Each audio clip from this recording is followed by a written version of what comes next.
ओबीसीची आंदोलन चालू राहतील। त्यांनी आणखीन एक सांगितलं याच्यामध्ये की हा मुद्दा न्याय प्रविष्ट आहे आणि न्याय प्रविष्ट असल्यामुळे आम्ही बदल करू शकत नाही।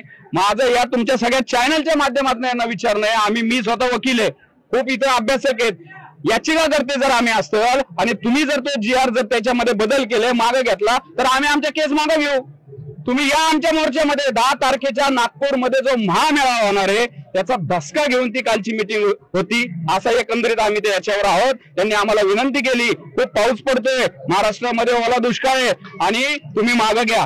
तुम्ही आम्हाला जर बोलावताय, सहकार्याची भूमिका करायला पाहताय तर तुम्ही तिथं आम्हाला समाधानकारक काहीतरी सांगणं गरजेचं होतं। हा GR आम्ही थांबवतोय, याच्यावर आपण चर्चा करू, असं काही केलं नाही। त्यामुळे आमचा हा एल्गार आहे आणि ही आता आम्ही बेल भंडारा आम्ही उधळलेला आहे सर्व ओबीसींच्या एकजुटीचा। सरकार म्हणतोय की आम्ही कोर्टामध्ये ऍफिडेव्हिट देऊ आणि त्याच्यामध्ये आमची भूमिका सांगू, तर आम्ही पण कोर्टाची लढाई लढू, रस्त्यावरची पण लढाई लढू। आमचे मेळावे मोर्चे थांबणार नाहीत। पण